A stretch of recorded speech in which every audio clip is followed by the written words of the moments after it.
ഹിമാചൽ പ്രദേശിലെ ഷിംലയിലാണ് 23 വയസ്സുള്ള അഞ്ജലി എന്ന് പറയുന്ന പെൺകുട്ടി ജനിച്ചു വളർന്നത്. അന്ന് കൃത്യമായി പറഞ്ഞാൽ ഓഗസ്റ്റ് 13, 2025 രാത്രി ഏകദേശം ഒരു 10:30 ടൈമൊക്കെ ആയിട്ടുണ്ടാവും. അപ്പോൾ ഈ പെൺകുട്ടി തൻ്റെ ഒരു സുഹൃത്തിനെ വിളിച്ച് കയറ്റി ഇങ്ങനെ വീഡിയോ കോളിൽ സംസാരിക്കുകയായിരുന്നു. സ്റ്റഡീസിനെ കുറിച്ചും മറ്റൊക്കെ ആയിരുന്നു അവരിങ്ങനെ സംസാരിച്ചുകൊണ്ടിരുന്നിരുന്നത്. ആ ഒരു വീഡിയോ കോൾ തുടങ്ങിയിട്ട് ഏകദേശം ഒരു 17 മിനിറ്റ് കഴിഞ്ഞിട്ടുണ്ടാവും. അപ്പോൾ പെട്ടെന്ന് തന്നെ ആ ഒരു കോളിൻ്റെ അപ്പുറത്തുണ്ടായിരുന്ന സുഹൃത്ത് എന്തൊക്കെയോ ഒരു സൗണ്ട് കേൾക്കുകയാണ്. ഒരു ഫ്യൂ സെക്കൻഡ്സ്, അതായത് ഒരു 5-8 സെക്കൻഡ് കഴിഞ്ഞപ്പോൾ ഈ ഒരു കോള് കട്ടാവുകയും ചെയ്തു. അപ്പോൾ എന്താ പറ്റിയെന്ന് അറിയുന്നതിന് വേണ്ടിയിട്ട് ആ പെൺകുട്ടി വീണ്ടും കൂട്ടുകാരനെ വിളിക്കുകയാണ്. എന്നാൽ കോള് അറ്റൻഡ് ചെയ്യുന്നുണ്ടായിരുന്നില്ല. അപ്പോൾ അവർക്ക് എന്തൊക്കെയോ ഒരു പന്തികേട് തോന്നി.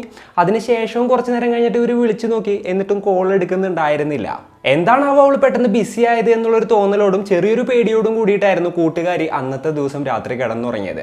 പിറ്റേ ദിവസം രാവിലെ തന്നെ വീണ്ടും അവർ അഞ്ജലിയെ വിളിക്കുകയായിരുന്നു. എന്നാൽ ഒരു റെസ്പോൺസും ഉണ്ടായിരുന്നില്ല. അപ്പോൾ ആ പെൺകുട്ടിയുടെ പേടി കൂടി ഉടനെ തന്നെ അഞ്ജലിയുടെ പാരൻസിനെ വിളിക്കുകയാണ്. കഴിഞ്ഞ ദിവസം ഇതേപോലെ തന്നെ ഞാൻ രാത്രി വിളിച്ചപ്പോൾ അഞ്ജലിയുടെ ഫോൺ കട്ടായിട്ടുണ്ടായിരുന്നു.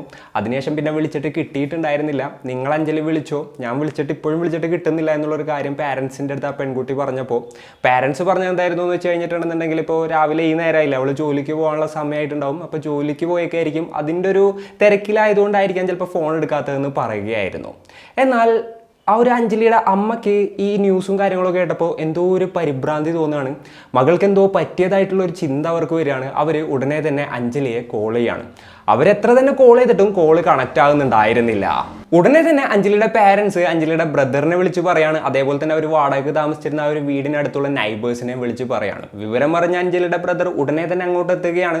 അതേപോലെ തന്നെ അഞ്ജലിയുടെ ബ്രദറും നൈബേഴ്സും എല്ലാവരും കൂടെയും ആ ഒരു വീടിൻ്റെ ഡോറ് തുറന്ന് അകത്തോട്ട് കയറി ആ ഒരു ബെഡ്റൂമിൽ എത്തിയപ്പോഴാണ് അതിദാരുണമായ ആ ഒരു കാഴ്ച കാണുന്നത്. വായിൽ നിന്ന് നുരയും പതയൊക്കെ വന്ന നിലയിൽ നിലത്ത് വീണ് കിടക്കുന്ന അഞ്ജലിയായിരുന്നു അവർ കണ്ടത്. ഈ ഒരു കാഴ്ച കണ്ട് ഷോക്കായ അഞ്ജലിയുടെ ബ്രദർ ഉടനെ തന്നെ തൻ്റെ പാരൻസിനെ വിളിച്ച് പറയായിരുന്നു. അതേപോലെ തന്നെ അടുത്തുള്ള പോലീസ് സ്റ്റേഷനിലും ഇൻഫോം ചെയ്തു. വിവരം അറിഞ്ഞ പോലീസുകാരെ ഉടനെ തന്നെ സ്ഥലത്തെത്തി.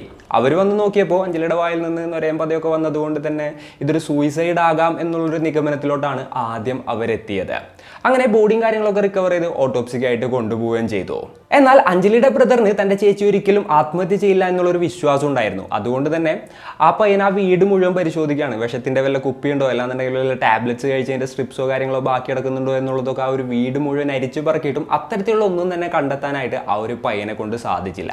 ഈ ഒരു വിവരം പോലീസിൻ്റെ അടുത്ത് പറഞ്ഞപ്പോഴും പോലീസുകാർ ആ ഒരു സമയത്ത് അത് വലിയ കാര്യമാക്കിയില്ല. അപ്പോൾ യഥാർത്ഥത്തിൽ അഞ്ജലിക്ക് എന്താണ് സംഭവിച്ചത്? ആ ഒരു കോളിനിടയിൽ പെട്ടെന്ന് തന്നെ കോള് കട്ടാകാനുള്ള ഒരു കാരണം എന്താണ്? അതേപോലെ തന്നെ ആ ഒരു സൗണ്ട് കേട്ടത് എന്തിൻ്റെ ആയിരുന്നു? പോലീസുകാർ ഈ ഒരു കേസ് എങ്ങനെയാണ് അന്വേഷിച്ചത്? അവസാനം ഈ ഒരു കേസിൽ എന്തൊക്കെയാണ് കണ്ടെത്താനായിട്ട് സാധിച്ചത്? ഇത്തരത്തിലുള്ള കാര്യങ്ങളൊക്കെയാണ് ഇന്നത്തെ വീഡിയോയിലൂടെ നമ്മൾ ചർച്ച ചെയ്യാനായിട്ട് പോകുന്നത്. Hello guys, welcome back to the channel. Razeen this side. ഷിംലയിലെ രാംപൂറിലെ ബുഷർ എന്ന് പറയുന്ന ഒരു വില്ലേജിലായിരുന്നു അഞ്ജലി ജനിച്ചു വളർന്നത്. അവർക്ക് അകപ്പാട് ഒരു അനിയനായിരുന്നു ഉണ്ടായിരുന്നത്. അനിയൻ്റെ പേര് അനിൽ എന്നായിരുന്നു. അപ്പോൾ അച്ഛൻ്റെ അമ്മയുടെയും അനിയൻ്റെയും കൂടെ നല്ല ഹാപ്പി ആയിട്ട് തന്നെയായിരുന്നു അവരുടെ ലൈഫ് ചെറുപ്പ കാലഘട്ടങ്ങളിൽ മുന്നോട്ട് പോയിക്കൊണ്ടിരുന്നിരുന്നത്.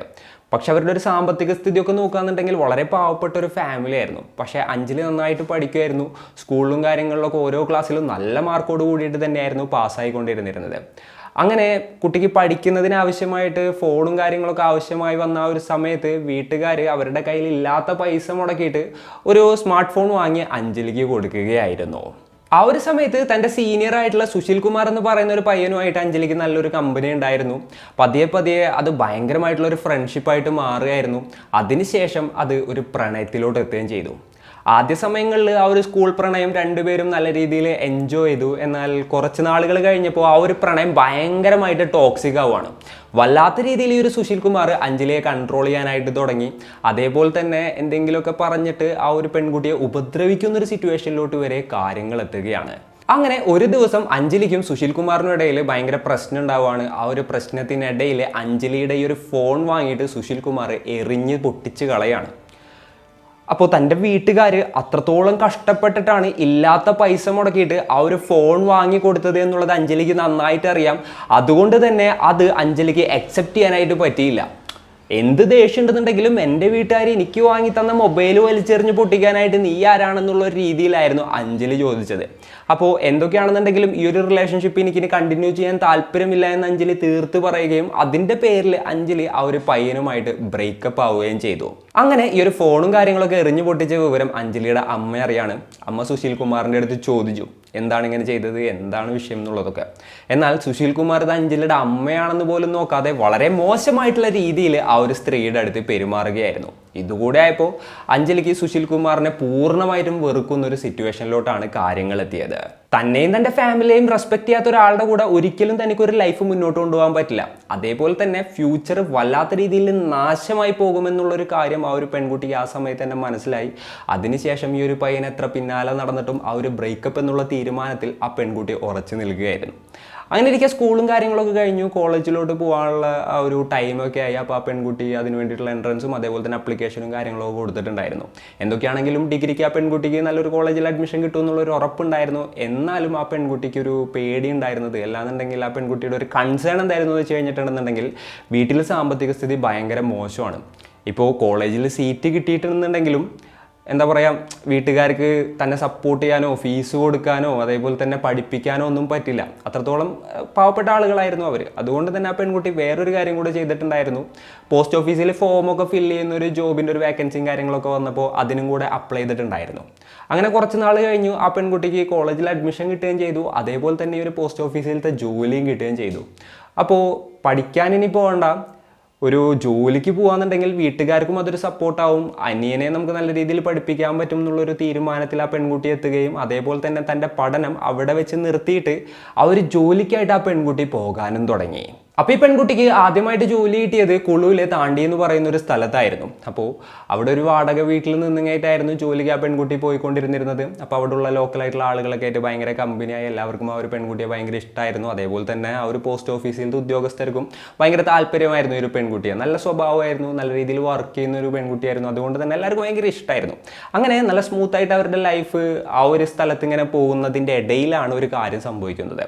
സംഭവം എന്താണെന്ന് വെച്ച് കഴിഞ്ഞിട്ടുണ്ടെന്നുണ്ടെങ്കിൽ ഒരു ദിവസം ഇവർ വർക്കിന് എത്തുന്ന ആ ഒരു സമയത്ത് ഈ ഒരു സുശീൽ കുമാറിനെ അവിടെ കാണുകയാണ്.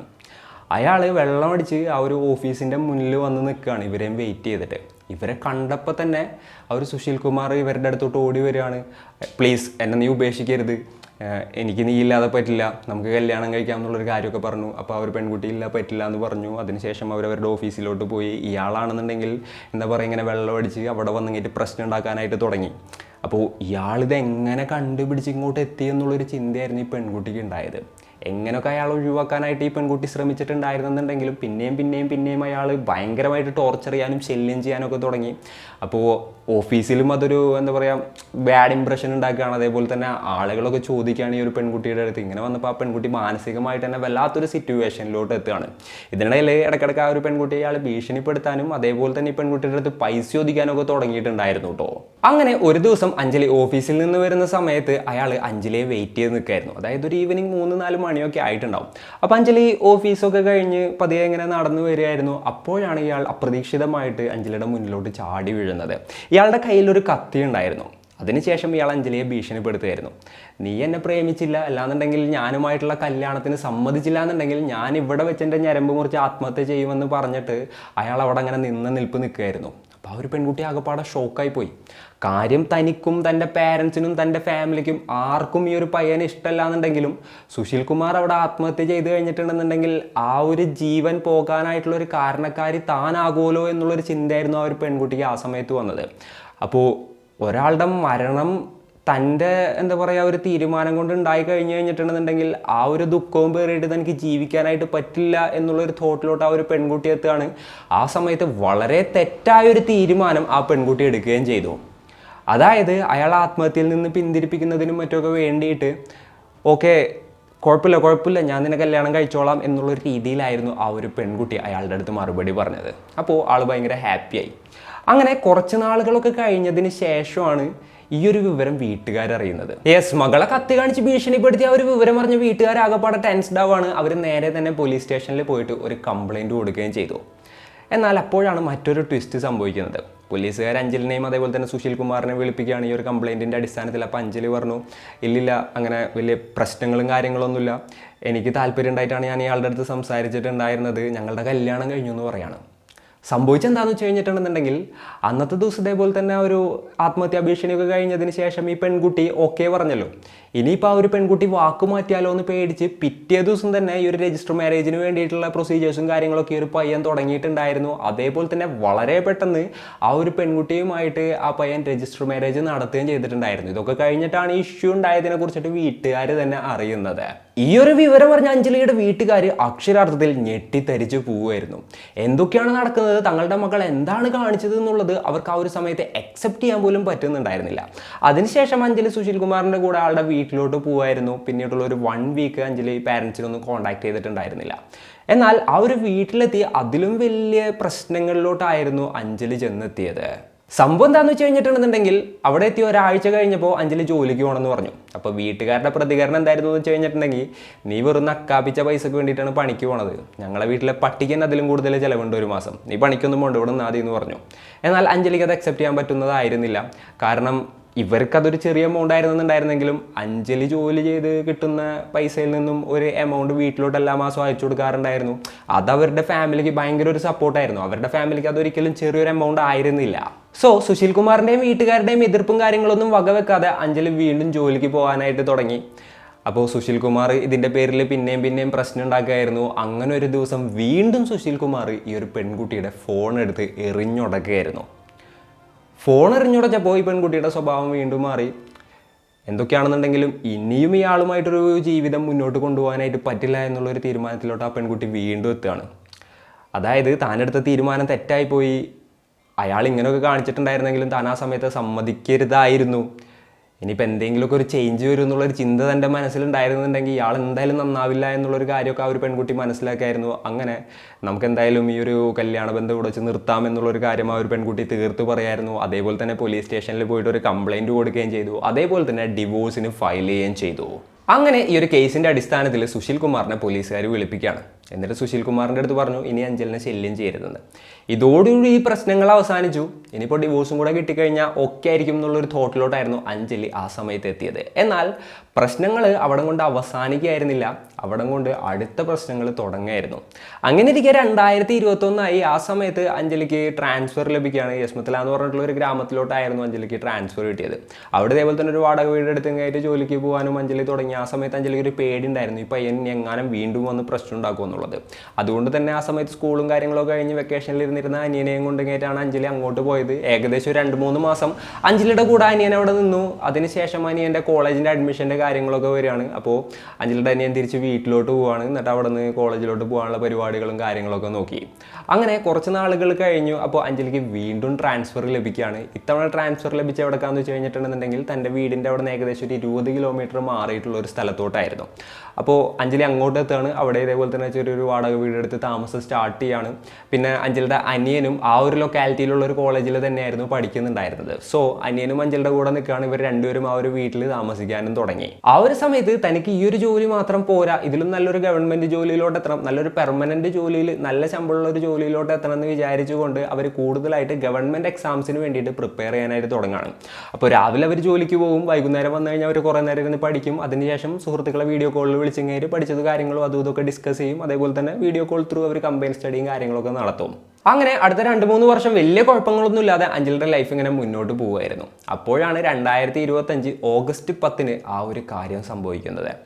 അഞ്ജലി വർക്കൊക്കെ കഴിഞ്ഞ് വരുമ്പോൾ അഞ്ജലിയുടെ വീടിൻ്റെ ഫ്രണ്ടിൽ ഈ ഒരു സുശീൽ കുമാറിനെയും ആളുടെ അച്ഛനെയും അഞ്ജലി കാണുകയാണ്. ഇവർ രണ്ടുപേരെയും കണ്ട് അഞ്ജലി ആകെപ്പാടെ ഷോക്കായി. ഇനിയിപ്പോൾ അടുത്തെന്ത് പ്രശ്നത്തിന് വേണ്ടിയിട്ടാണ് അവർ രണ്ടുപേരും കൂടി ഇങ്ങോട്ട് വന്നതെന്നുള്ളൊരു ചിന്തയിലോട്ട് അഞ്ജലി എത്താണ്. അഞ്ജലി പിന്നെ വീട്ടിൽ കയറാതെ നേരെ അനിയനെ വിളിക്കുകയാണ്. അപ്പോൾ അനിയൻ പറഞ്ഞു, നീ എന്തായാലും വീട്ടിലോട്ട് പോകണ്ട, പിന്നെയും അതും ഇതും സംസാരമാവും, ഇഷ്യൂ ആവും, നീ എന്തായാലും നൈബേഴ്സിൻ്റെ ആരുടെയെങ്കിലും വീട്ടിൽ കയറിയിരുന്നോ, ഞാൻ വിളിച്ചോളാം എന്ന് പറഞ്ഞു. അതിനുശേഷം അഞ്ജലിയുടെ അനിയൻ നേരെ ഒരു സുശീൽ കുമാറിനെ വിളിക്കുകയാണ്. എന്താണ് ഇവിടെ വന്നേക്കുന്നത്, അടുത്ത പ്രശ്നം ഉണ്ടാക്കാനാണോ, പ്ലീസ് അവിടെ നിന്ന് പോകണം, എൻ്റെ ചേച്ചി ഇപ്പോൾ സമാധാനമായിട്ട് ജീവിക്കുകയാണ്, നിങ്ങൾ വീണ്ടും അവളെ ശല്യം ചെയ്യരുതെന്നുള്ളൊരു കാര്യം ഈ ഒരു അനിയൻ തീർത്ത് പറയാണ്. അപ്പോൾ ആ ഒരു കോളും കാര്യങ്ങളൊക്കെ കേട്ടതിന് ശേഷം സുശീൽ കുമാർ തൻ്റെ അച്ഛനെയും കൂട്ടി അവിടെ നിന്ന് പോവുകയായിരുന്നു. അതിൻ്റെ പിറ്റേ ദിവസത്തെ ഒരു കാര്യം പറയുകയാണെന്നുണ്ടെങ്കിൽ അഞ്ജലിയുടെ അനിയനും അച്ഛനും കൂടെയും ഒരു അമ്പലത്തിലോട്ട് പോകാമെന്ന് തീരുമാനിച്ചിട്ടുണ്ടായിരുന്നു. ഇവർ രണ്ടുപേരും കൂടെയും ആ ഒരു അമ്പലത്തിലോട്ട് പോവാണ്. അതിൻ്റെ വിസിറ്റും കാര്യങ്ങളൊക്കെ നടത്തുന്നതിൻ്റെ ഫോട്ടോസൊക്കെ അഞ്ജലിക്കൊക്കെ അയച്ചു കൊടുത്തിട്ടുണ്ടായിരുന്നു. അപ്പോൾ അന്നത്തെ രാത്രി ആ വീട്ടിൽ വേറെ ആരും ഉണ്ടായിരുന്നില്ല. അതായത് അഞ്ജലി ഒറ്റയ്ക്കായിരുന്നു. അന്നത്തെ ദിവസവും അഞ്ജലി ആസ് യൂഷ്വൽ വീട്ടിലത്തെ പണിയും പരിപാടിയൊക്കെ കഴിച്ചു പഠിക്കാനായിട്ടിരുന്നു. അങ്ങനെ ഒരു 10-10:30 ആയ സമയത്ത് തൻ്റെ സുഹൃത്തിനെ വീഡിയോ കോളിൽ വിളിച്ചു കഴിഞ്ഞിട്ട് ഇങ്ങനെ പഠിക്കുന്ന കാര്യങ്ങൾ ഡിസ്കസ് ചെയ്യായിരുന്നു. ആ ഒരു കോളിനെ കുറിച്ചാണ് നമ്മൾ സ്റ്റാർട്ടിങ്ങിൽ പറഞ്ഞത്. ഏകദേശം ഒരു 17 മിനിറ്റ് ടൈം കഴിഞ്ഞപ്പോൾ പെട്ടെന്ന് തന്നെ ആ ഒരു കോള് കട്ടാവുകയായിരുന്നു. കട്ടാവുന്നതിന് മുൻപ് എന്തോ ഒരു സൗണ്ട് കേട്ടിട്ടുണ്ടായിരുന്നു. അതിനുശേഷമാണ് കോള് കട്ടായത്. ഈ ഒരു വിവരം പോലീസിൻ്റെ അടുത്ത് പറഞ്ഞപ്പോൾ പോലീസുകാർ അതും വലിയ കാര്യമാക്കിയിട്ടുണ്ടായിരുന്നില്ല. അപ്പോൾ അടുത്തതായിട്ട് ഈ ഒരു ഫാമിലി മെമ്പേഴ്സ് എന്താ ചെയ്തതെന്ന് വെച്ച് കഴിഞ്ഞിട്ടുണ്ടെന്നുണ്ടെങ്കിൽ ഇവർക്ക് പരിചയമുള്ള ഒരു പൊളിറ്റീഷ്യൻ്റെ അടുത്ത് പോയി കഴിഞ്ഞിട്ട് കരഞ്ഞ് പറയാണ്. അപ്പോൾ അതിനുശേഷം ഈ ഒരു പൊളിറ്റീഷ്യൻ ലോക്കലായിട്ട് പോലീസിൽ പ്രഷറും കാര്യങ്ങളൊക്കെ ചെലുത്തുകയാണ്. അപ്പോൾ ആ ഒരു കേസിനെ കുറിച്ച് കഴിഞ്ഞിട്ട് പിന്നെ പോലീസുകാർ കൂടുതലായിട്ട് അന്വേഷിക്കാനായിട്ട് തുടങ്ങി. അങ്ങനെ ആ ഒരു വീടിൻ്റെ ഓപ്പോസിറ്റുള്ള ഒരു CCTV ക്യാമറയിലത്തെ വിഷ്വൽസും കാര്യങ്ങളൊക്കെ പോലീസുകാർ പരിശോധിക്കുകയായിരുന്നു. അപ്പോഴാണ് ഞെട്ടിക്കുന്ന ആ ഒരു കാഴ്ച പോലീസുകാർ കണ്ടത്. അന്നത്തെ ദിവസം ഏകദേശം രാത്രി 10:30 ടൈമൊക്കെ ആയപ്പോൾ സുശീൽ കുമാർ തൻ്റെ ബൈക്കുമായിട്ട് അഞ്ജലിയുടെ വീടിൻ്റെ അടുത്തോട്ട് എത്തിയിട്ടുണ്ടായിരുന്നു. എന്നിട്ട് ആൾ ബൈക്ക് അവിടെ ഒതുക്കി വെച്ചു. എന്നിട്ട് ചുറ്റും ആരും കാണുന്നില്ല എന്നുള്ള കാര്യം ഉറപ്പ് വരുത്തിയതിന് ശേഷം ആൾ നൈസായിട്ട് അഞ്ജലിയുടെ വീടിൻ്റെ ആ ഒരു ടെറസിൻ്റെ അതിൽ കൂടെ ഒക്കെ കയറിയിട്ട് അഞ്ജലിയുടെ വീടിൻ്റെ അകത്തോട്ട് കയറുകയായിരുന്നു. അതിനുശേഷം ഒരു 11:15-11:30 ആയപ്പോഴാണ് ആൾ തിരിച്ച് പുറത്തോട്ട് ഇറങ്ങി വരുന്നത്. അങ്ങനെ പോലീസുകാർ സുശീൽ കുമാറിനെ കസ്റ്റഡിയിലെടുത്ത് ക്വസ്റ്റ്യൻ ചെയ്യാനായിട്ട് തുടങ്ങി. അപ്പോഴാണ് നടന്ന എല്ലാ കാര്യങ്ങളും ആൾ പറയുന്നത്. അന്നത്തെ ദിവസം അഞ്ജലി വീട്ടിൽ ഒറ്റക്കാണ് എന്നുള്ളൊരു കാര്യം അറിഞ്ഞിട്ട് തന്നെയായിരുന്നു ആൾ അഞ്ജലിയുടെ വീട്ടിലോട്ട് അതിക്രമിച്ച് കയറിയത്. അപ്പോൾ അവർ തമ്മിലുള്ള ഇഷ്യൂസും കാര്യങ്ങളൊക്കെ സംസാരിച്ച് തീർക്കണം. നേരിട്ട് ചെന്ന് ഇങ്ങനെ സംസാരിക്കാനായിട്ട് അഞ്ജലി സമ്മതിക്കുന്നില്ല. അപ്പോഴാണ് ഇങ്ങനത്തെ ഒരു വളഞ്ഞു വഴി താൻ സ്വീകരിച്ചതെന്നുള്ളതായിരുന്നു ആൾ പറഞ്ഞത്. അങ്ങനെ ആൾ വീട്ടിലോട്ട് അതിക്രമിച്ച് കയറി. ആ സമയത്ത് അഞ്ജലി ഇതേപോലെ തന്നെ സുഹൃത്തിന് വീഡിയോ കോൾ ചെയ്യായിരുന്നു. പെട്ടെന്നാണ് ഇയാളെ കാണുന്നത്, ആ ഒരു സൗണ്ടും കേൾക്കുന്നത്. അപ്പോൾ തന്നെയാണ് ഈ ഒരു ഫോണും കാര്യങ്ങളൊക്കെ കട്ട് ചെയ്യുന്നത്. അതിനുശേഷം അഞ്ജലിയുടെ അടുത്ത് ഇയാൾ സംസാരിക്കാനായിട്ട് തുടങ്ങായിരുന്നു. എന്നാൽ അഞ്ജലി ഒന്നും കേൾക്കാൻ തയ്യാറായിരുന്നില്ല. അങ്ങനെ ഇവർ രണ്ടുപേരും തമ്മിൽ ഒരു ആർഗ്യുമെൻ്റ് അവിടെ വെച്ച് ഉണ്ടാവുകയാണ്. അഞ്ജലിക്ക് ഭയങ്കരമായിട്ട് ദേഷ്യം വരികയാണ്. ഇയാൾ അതിനുശേഷം അഞ്ജലിയെ ഭയങ്കരമായിട്ട് ഉപദ്രവിക്കുകയാണ്. വളരെ ക്രൂരമായിട്ടുള്ള രീതിയിൽ ആ പെൺകുട്ടിയെ ഉപദ്രവിക്കാനും അടിക്കാനും ചവിട്ടാനും ഒക്കെ തുടങ്ങി. അങ്ങനെ കുറച്ചു നേരം കഴിഞ്ഞപ്പോൾ ആ ഒരു പെൺകുട്ടി നിലത്ത് വീഴുകയായിരുന്നു. അപ്പോൾ ഈ ഒരു സുശീൽ കുമാർ ആകെപ്പാടെ പേടിച്ചു. എന്താണ് സംഭവിച്ചതെന്ന് ആൾക്ക് മനസ്സിലായില്ല. ആൾ ഉടനെ തന്നെ അവിടെ നിന്ന് സ്ഥലം വിടുകയും ചെയ്തു. അങ്ങനെ ഇരിക്കുന്ന ടൈമിലാണ് ഓട്ടോപ്സി റിപ്പോർട്ടും കാര്യങ്ങളൊക്കെ വരുന്നത്. ആ റിപ്പോർട്ടിൽ പോയിസൺ അല്ല മരണകാരണം എന്നുള്ളത് വ്യക്തമായിട്ട് തന്നെ എഴുതിയിട്ടുണ്ടായിരുന്നു. അപ്പോൾ ഈ ഒരു പെൺകുട്ടിക്ക് ക്രൂരമായിട്ടുള്ള മർദ്ദനേറ്റിട്ടുണ്ടായിരുന്നു എന്നുള്ളതും ഓട്ടോപ്സി റിപ്പോർട്ടിലുണ്ടായിരുന്നു. പിന്നെ ഈ ഒരു സുശീൽ കുമാറിനെ കൊണ്ട് തന്നെ ആ പെൺകുട്ടി മാനസികമായിട്ടും ശാരീരികമായിട്ടും വല്ലാത്ത രീതിയിൽ ബാധിക്കപ്പെട്ടിട്ടുണ്ടായിരുന്നു. അതുകൊണ്ട് തന്നെ ആ പെൺകുട്ടിക്ക് ബ്ലഡ് പ്രഷറും കാര്യങ്ങളൊക്കെ ഭയങ്കര കുറവായിരുന്നു. അപ്പോൾ ഇയാൾ പെട്ടെന്ന് തന്നെ വന്നു. ആ ഒരു തർക്കവും കാര്യങ്ങളും ഒച്ചയും ദേഷ്യമൊക്കെ ആയപ്പോൾ വീണ്ടും BP ലോ ആവുകയാണ്. അതേപോലെ തന്നെ ഭയങ്കരമായിട്ട് അടിയും കിട്ടിയ ഒരു സമയത്ത് BP ലോ ആയിട്ടായിരുന്നു ആ ഒരു പെൺകുട്ടി നിലത്ത് വീണത്. അങ്ങനെ ആ ഒരു പെൺകുട്ടി നിലത്ത് വീണ് പെടുന്ന ആ ഒരു സമയത്ത് ഇയാൾ അവിടെ നിന്ന് എസ്കേപ്പ് ആവുമായിരുന്നു ചെയ്തത്. അല്ലാതെ ആ ഒരു പെൺകുട്ടിയെ നേരെ ഹോസ്പിറ്റലിലോട്ട് കൊണ്ടുപോയില്ല. ആ ഒരു സമയത്ത് കൃത്യമായിട്ടുള്ള ട്രീറ്റ്മെൻറ്റും കാര്യങ്ങളൊക്കെ കൊടുക്കാത്തത് കൊണ്ട് തന്നെ BP ലോ ആയിട്ടായിരുന്നു ആ പെൺകുട്ടി അവിടെ വെച്ച് അന്നത്തെ ദിവസം മരണപ്പെട്ടത്. ഒരു പക്ഷേ കൃത്യസമയത്ത് ആ ഒരു അഞ്ജലിയെ ഹോസ്പിറ്റലിലോട്ട് എത്തിക്കാൻ സാധിച്ചിട്ടുണ്ടായിരുന്നെങ്കിൽ, കറക്റ്റ് ട്രീറ്റ്മെൻറ്റ് അവർക്ക് നൽകിയിട്ടുണ്ടായിരുന്നെങ്കിൽ അവർ ഇപ്പോഴും ജീവനോടെ ഉണ്ടായേനെ. എന്തൊക്കെയാണെങ്കിലും ഈ ഒരു കേസും കാര്യങ്ങളും നടന്നുകൊണ്ടിരിക്കുകയാണ്. സുശീൽ കുമാർ ആണെന്നുണ്ടെങ്കിൽ ഇപ്പോൾ ജയിലിലുമാണുള്ളത്. അപ്പോൾ ഇന്നത്തെ ഒരു വീഡിയോയിൽ ഇത്രയൊക്കെയാണ് പറയാനുള്ളത്. ഈ ഒരു സ്റ്റോറിയും കാര്യങ്ങളൊക്കെ കേട്ടപ്പോൾ നിങ്ങൾക്ക് എന്താണ് തോന്നുന്നത്? നിങ്ങളുടെ തോട്ട്സും മറ്റും എന്തൊക്കെയാണെന്നുണ്ടെങ്കിലും താഴെ കമൻറ്റുകളായിട്ട് രേഖപ്പെടുത്തുക. അപ്പോൾ and it's me signing off. Peace. Stay peaceful guys. Stay safe.